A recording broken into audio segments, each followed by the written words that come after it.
Hi everyone, welcome to our channel. आज हम complete करने वाले हैं हमारा क्लास 11 फिज़िक्स का चैप्टर ग्रेविटेशन।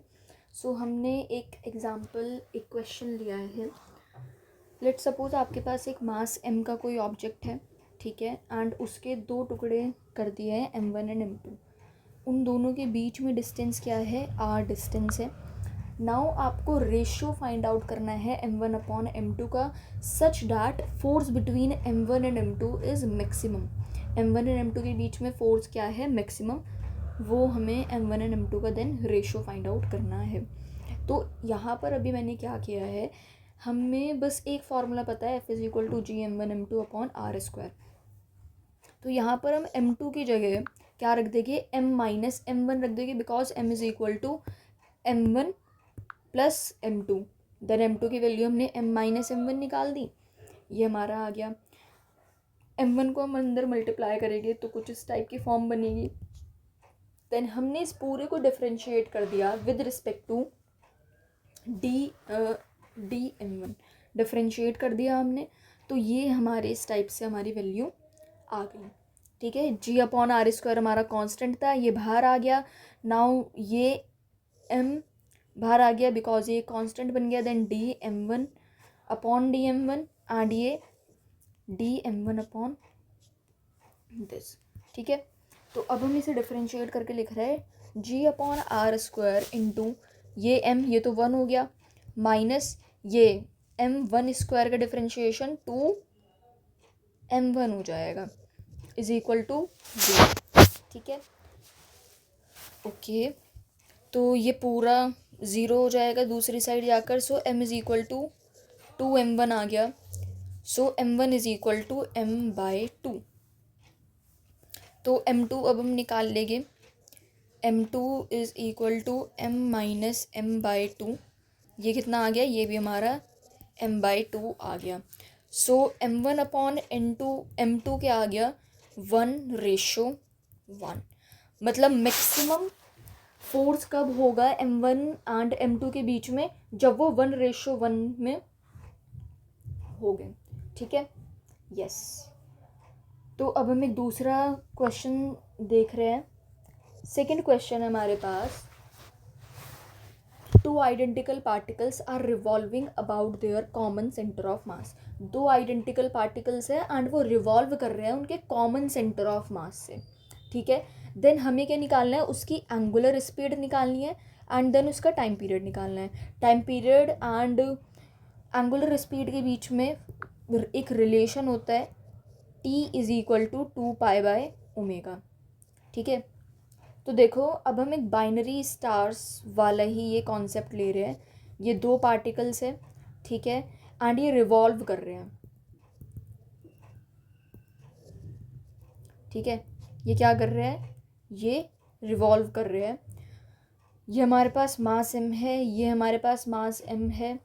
ये ओमेगा के साथ घूम रहा है, देखो ये ओमेगा के साथ घूम रहा है एंड ये बेसिकली ओमेगा के साथ ये पूरा घूम रहा है। ठीक है, इसका सेंटर ऑफ मास क्या होगा? सेंटर ऑफ मास के अबाउट वो रिवॉल्व कर रहे हैं। ये हमारा डिस्टेंस r है, ये लेट सपोज यहाँ पर उसका सेंटर ऑफ मास है। ग्रेविटेशनल फोर्स कहाँ लग रहा होगा? ग्रेविटेशनल फोर्स हमारा ऑब्वियसली यहाँ लग रहा है एंड ग्रेविटेशनल फोर्स यहाँ पर लग रहा है। ठीक है, एंड ये जो मैंने कॉन्सेप्ट ये बताया है अभी, या बाइनरी स्टार्स का कॉन्सेप्ट समझ सकते हैं। ठीक है, बाइनरी स्टार्स। नाउ देखो ये हो गया ग्रेविटेशनल फोर्स किसके इक्वल हो रहा है। नाउ देखो ये एक सर्कुलर पाथ चल रहा है। So as you all know, एक सर्कुलर पाथ में एक सेंट्रिपिटल फोर्स लग रहा होगा एंड यहाँ पर एक ग्रेविटेशनल फोर्स तो लग ही रहा है। सो यहाँ पर centripetal force is equal to gravitational force. So centripetal force को हम क्या लिख सकते हैं? MAC and gravitational force GM1 m2 upon r square. So MAC acceleration, centripetal acceleration क्या होगा? Omega square r, omega square r। G M square हो जाएगा बिकॉज मास यहाँ पर सेम है, अपॉन आर स्क्वायर, एम से एम कैंसिल आउट कर दिया, G M upon are square omega square. Now देखो ओमेगा स्क्वायर आर, आर यहाँ पर क्या होता है, r is your radius, r क्या होता है यहाँ पर, रेडियस होता है। नाउ यहाँ पर ये पूरा डिस्टेंस हमारे पास क्या है, आर है, तो इसका रेडियस क्या हो जाएगा, आर बाय टू हो जाएगा। ठीक है, तो यहाँ पर हम क्या लिखेंगे, आर बाय टू लिखेंगे, radius R by two. So ये हो जाएगा हमारे पास R by two, omega square R by two. ठीक है, एम से एम हमने कैंसिल आउट कर दिया। नाउ ओमेगा अब हम निकाल सकते हैं, omega is equal to 2gm अपॉन आर क्यूब, एंड उसका रूट ले लेंगे। ये हमें पता लग गया है। नाउ आपने एक चीज़ पढ़ी है रोटेशनल मोशन में, v is equal to r omega. So omega पता है, आर बाय टू है ना, आर बाय टू। नाउ आपको क्या निकालना था, आपको टाइम निकालना है। देखो यहाँ पे टाइम पीरियड निकालना है। ठीक है, टाइम पीरियड निकालना है, आपने ओमेगा निकाल लिया है। नाउ टाइम पीरियड हम निकाल रहे हैं। So time period is distance upon time, क्या होता है, distance upon distance upon speed, time ही तो हमें निकालना है, डिस्टेंस अपॉन स्पीड। डिस्टेंस क्या हो जाएगा, डिस्टेंस ये एक सर्कल है, 2 पाई आर हो जाएगा, डिस्टेंस सरकमफ्रेंस पे घूम रहे हैं, 2 पाई आर हो जाएगा, r is r by two. Speed कितनी होगी, स्पीड मैंने निकाली है अभी, ये v omega r by two. ये क्या आ गया, देखो ये कैंसिल आउट हो गया, क्या आ गया हमारे पास, 2 पाई बाय ओमेगा। जो मैंने आपको रिलेशन पहले बताया था वो हमने प्रूव कर दिया है। ठीक है, yes. So t is equal to 2 pi by omega. अगर मुझे यहाँ पर ओमेगा की वैल्यू पुट करनी है, कर ही देते हैं, t is equal to 2 pi omega, तो ये क्या आ जाएगा, 2gm की पावर हाफ अपॉन आर, 3/2 हो जाएगा। ठीक है, तो यहाँ से मुझे क्या पता लग रहा है, t is directly proportional to the r की power 3/2, t is directly proportional to the r की पावर 3/2। ठीक है, r की पावर 3/2, ये हो गया। ये रिलेशन आपको याद भी रखना है, या तो ऐसे याद रख लो, T square is directly proportional to the R cube, but ये चीज़ हमें याद रखनी है। ठीक है, this thing we need to remember. ये भी एक बहुत इंपॉर्टेंट रिलेशन है।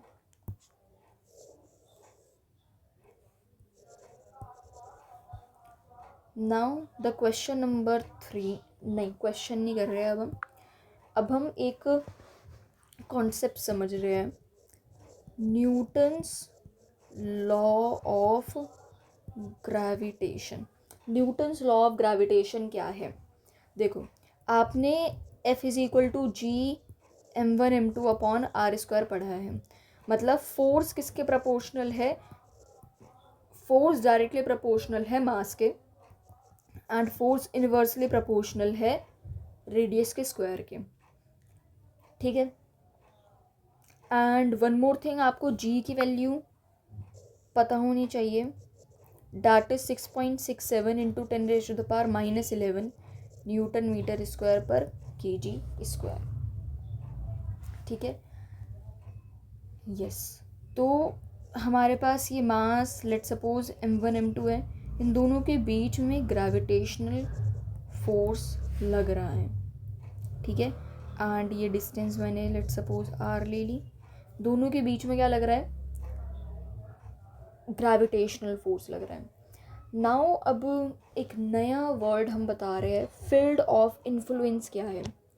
मतलब फील्ड ऑफ इन्फ्लुएंस का मतलब एक मास कितनी जगह पर अपना असर दिखा पा रहा है, कितनी जगह पर इन्फ्लुएंस कर पा रहा है। फील्ड ऑफ इन्फ्लुएंस, एक मास कितनी जगह पर अपना असर दिखा पा रहा है। आप थोड़ा सा मैग्नेट से थोड़ा सा इमेजिन कर पा रहे हैं, लाइक मैग्नेट जो है मैग्नेट अपना कुछ दूरी तक ही अपना असर दिखा सकती है, उससे बाहर उसकी रेंज ख़त्म हो जाएगी, है ना। तो वो उसका फील्ड ऑफ इन्फ्लुएंस हो गया, एक मैग्नेट का वो एक फील्ड ऑफ इन्फ्लुएंस हो गया। ऐसे ही एक मास का भी अपने एक फील्ड ऑफ इन्फ्लुएंस होता है, मतलब वो कहाँ तक अपना ग्रेविटेशनल असर वो दिखा सकता है, ठीक है। तो जो ये हम फील्ड ऑफ इन्फ्लुएंस की बात कर रहे हैं, ये हम कहेंगे ग्रेविटेशनल फील्ड। क्या कहेंगे? Gravitational field. सो ये क्या है? Gravitational field. It is equal to force upon mass, force upon test mass, force upon test mass.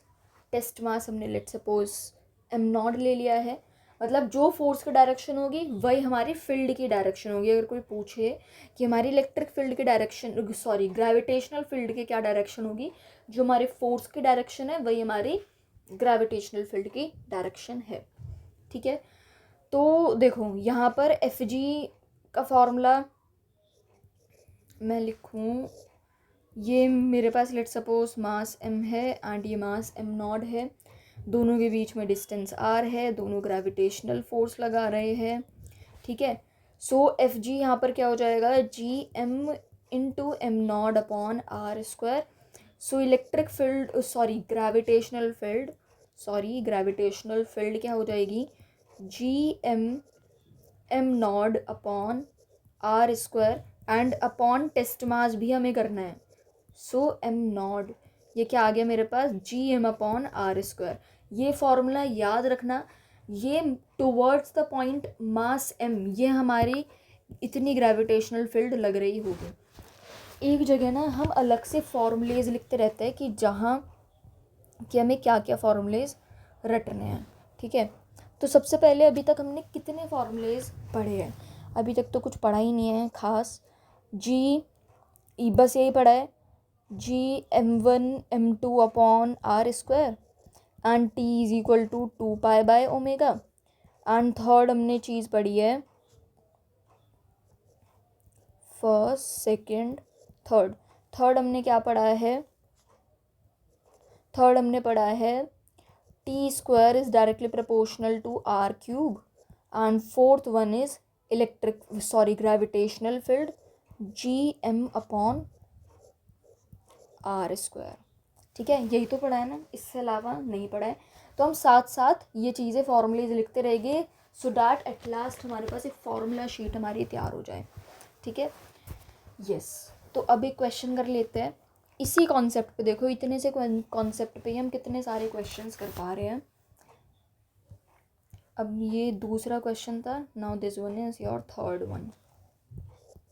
Third question, ये हमारे पास 3 मास है। क्या है? 3 मास है हमारे पास ये, ठीक है। अब ऑफ कोर्स ये एक दूसरे के ऊपर क्या लगा रहे होंगे? 1 मिनट, इसके पास ओमेगा भी है, मतलब ये जो आप इमेजिन कर पा रहे हो ना, 1 सेकंड वीडियो पॉज करो एंड देन इमेजिन करो इसे। 3 मास है एंड वो रोटेट कर रहे हैं। क्या कर रहे हैं? रोटेट कर रहे हैं, रोटेट करते जा रहे हैं। दे हैव देयर ओमेगा, ठीक है, उनके पास ओमेगा है।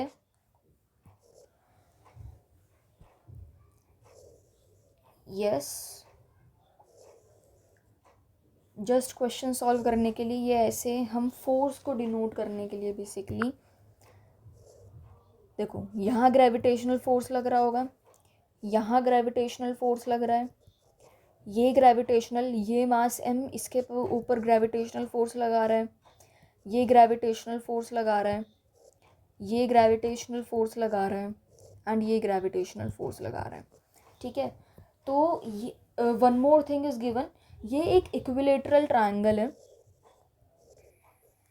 क्या है? ये एक इक्विलेटरल ट्रायंगल है। देन आपको टी बताना है एंड ओमेगा बताना है, टी बताना है एंड ओमेगा बताना है, ओके।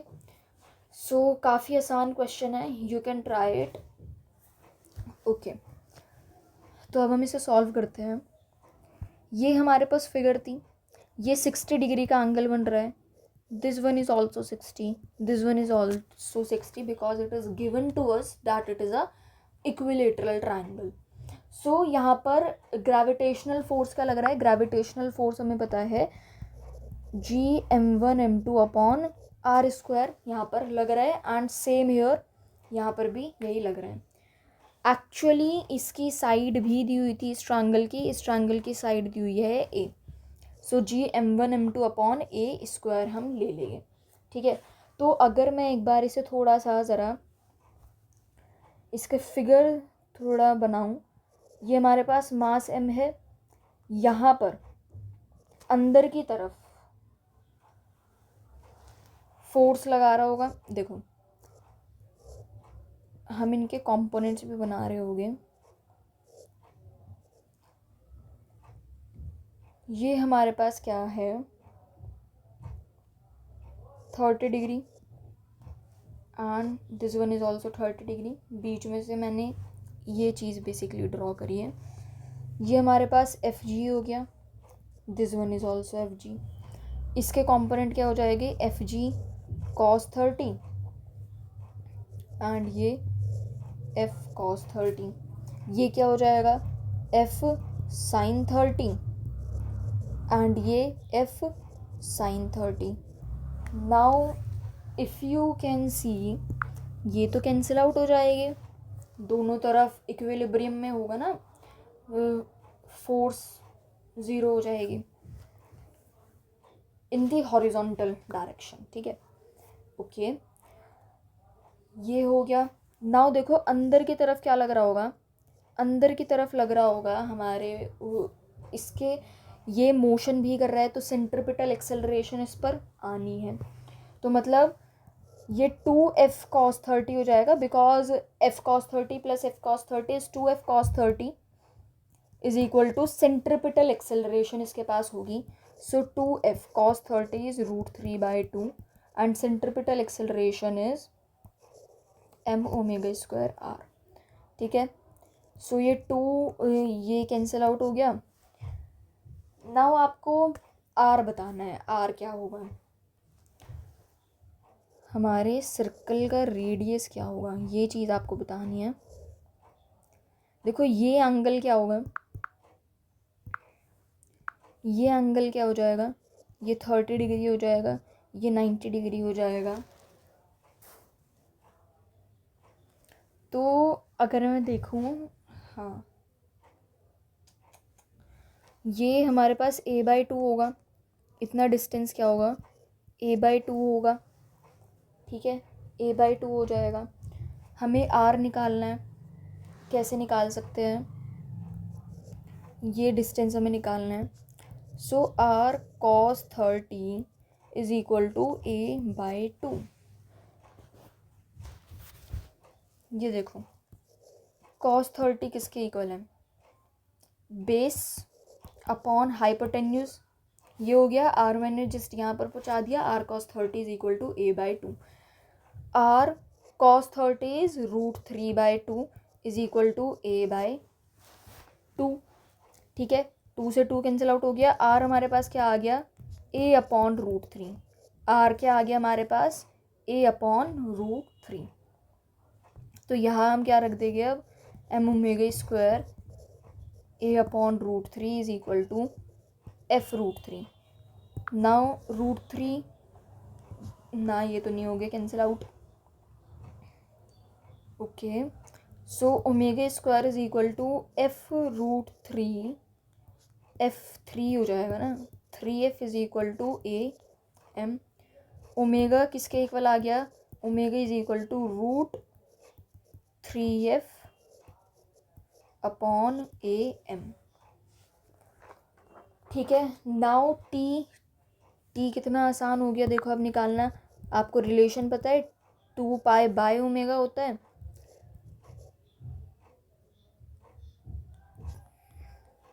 2π/ओमेगा।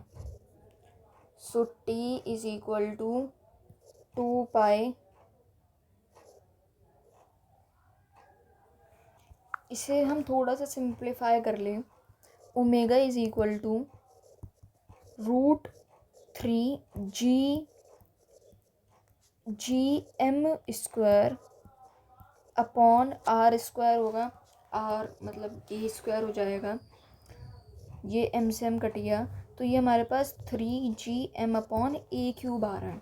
ठीक है, तो अब रख दे अगर हम ये 3/2 एंड ये 3GM की पावर ½ ये हमारा आंसर आ गया। T हमारा ये रहा, ओमेगा हमारे पास ये रहा। ठीक है, ये काफ़ी फेमस क्वेश्चन है ये ग्रेविटेशन में, कई सारे क्वेश्चंस आप कर भी लेंगे, प्रीवियस ईयर के 2-3 मिल जाएंगे ऐसे ही। नाउ अब हम कर रहे हैं Newton's laws of gravitation in vector form. Newton's law of gravitation in vector form. Okay,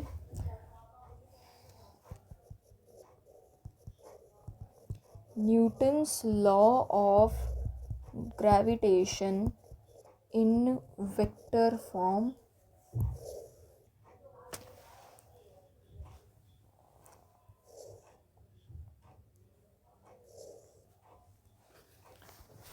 तो देखो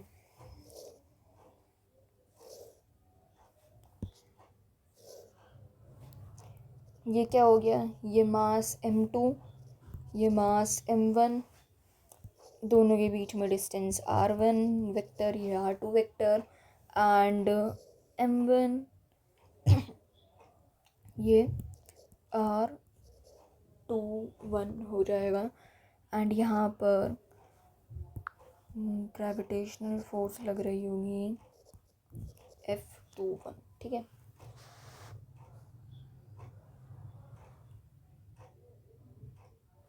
ये मैंने R21 किसके इक्वल होगा, R2 माइनस R1 के। ठीक है, तो F2 with respect to 1, force 2 with respect to 1 is equal to GM1 M2 upon R² and इसकी डायरेक्शन ये हो जाएगी।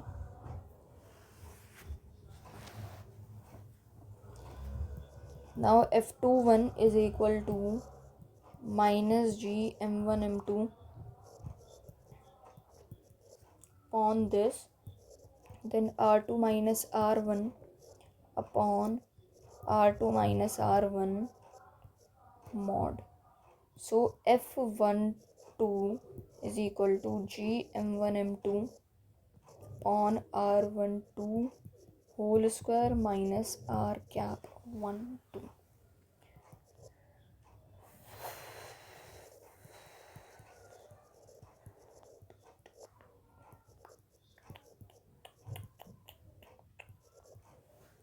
ये R1 minus R2 upon R1 minus R2। ठीक है, अब हम बात करेंगे principle of superposition.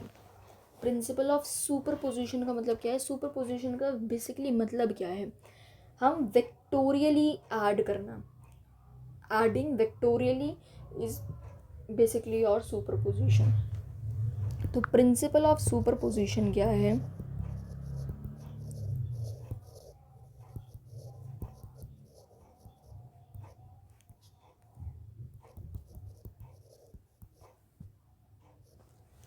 principle of superposition, the gravitational force between any two point masses acts independently।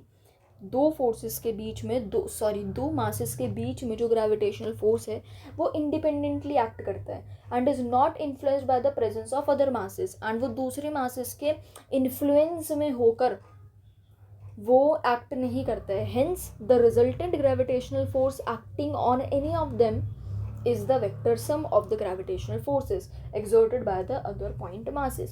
थोड़ा सा समझते हैं, देखो ये हमारे पास लेट सपोज 3 मासेस हैं, M1 M2 M3। ठीक है,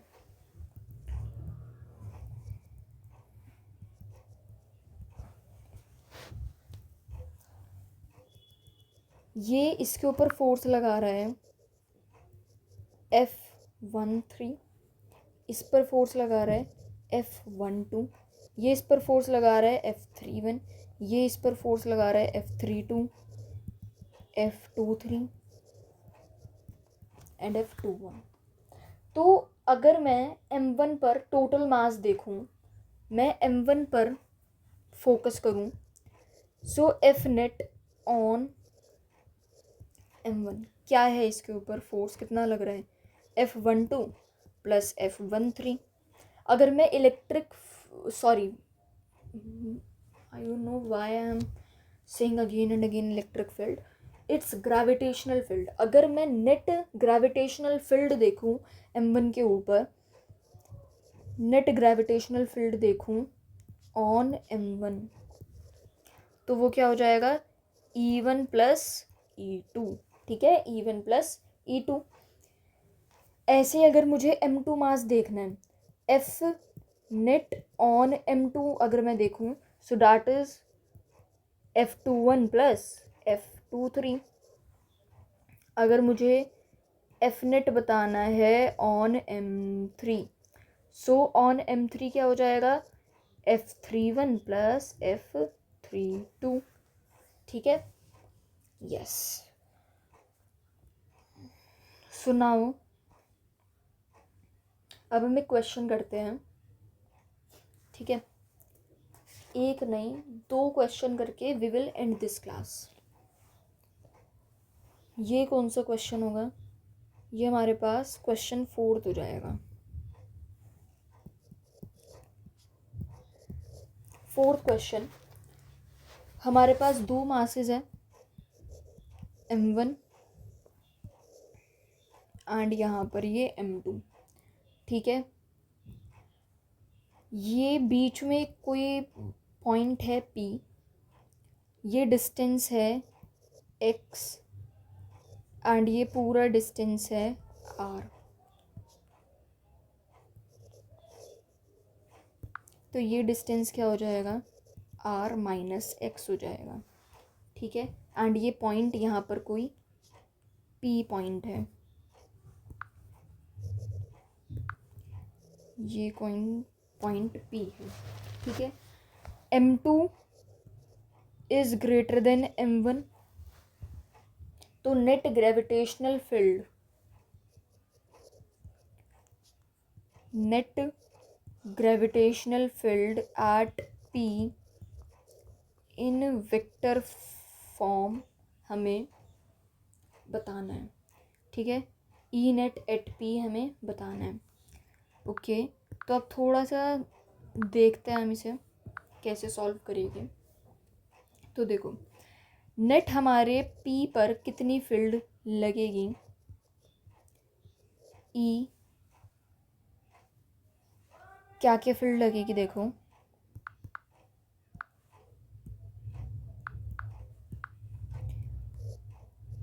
ये E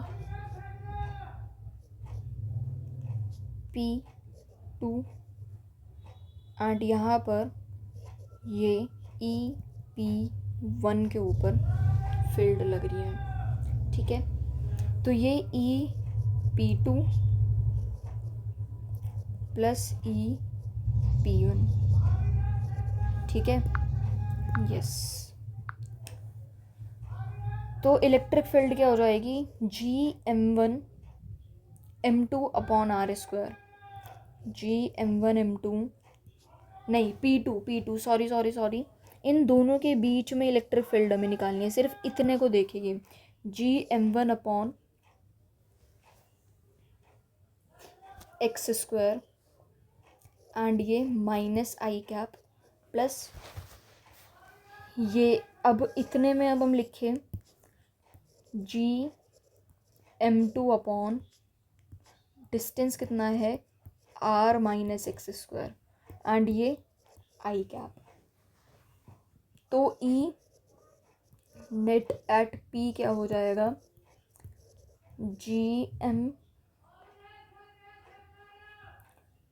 G_M2 R minus x square minus gm1/x² i cap. ये हमारा आंसर आ गया। ठीक है, अब क्वेश्चन 5 करते हैं।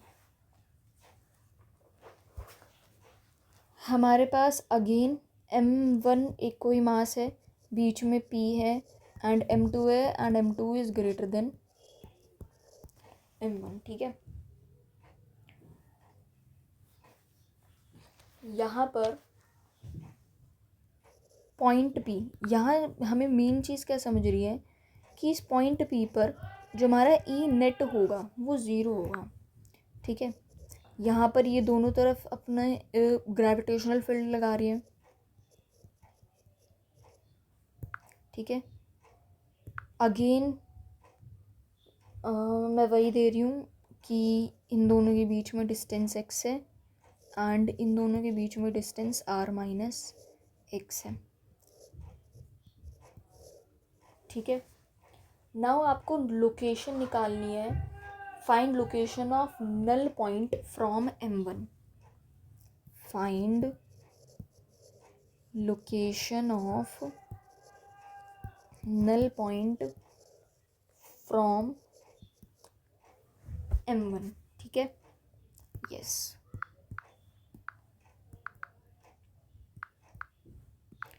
ओके, सो हमें नल पॉइंट निकालना है ना। सो EP1 इक्वल होना पड़ेगा EP2 के। तो ये क्या हो जाएगा, gm1/x² is equal to gm2/r-x²। Then if I solve this, ये x²/r-x² is equal to m1/m2 हो गया।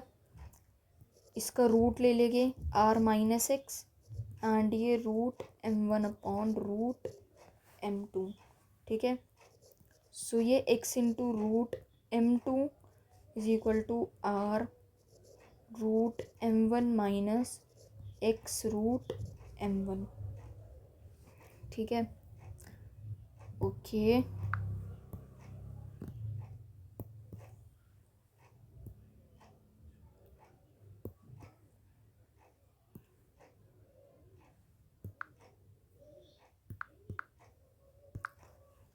नाउ ये इधर प्लस हो जाएगा, √m1 + √m2 is equal to r√m1। Then x किसके इक्वल हो गया, r√m1/√m1 + √m2। ठीक है, तो हमें location of null point from m1 ही निकालना था and null point would be closer to m1। Null point हमारा m1 की ही क्लोज होगा। तो ये हमने x निकाल दिया। So that's your answer. देखो, this lecture will get end here. हमने इस लेक्चर में बहुत कुछ कर लिया है। इन द नेक्स्ट लेक्चर हम gravitational field due to the uniform ring complete कर रहे होंगे एंड शेल थ्योरम के बारे में थोड़ा सा पढ़ेंगे। थोड़ा सा नहीं, कंप्लीट ही करेंगे उसे। यस, या, so that's all for today. Thank you so much for watching it.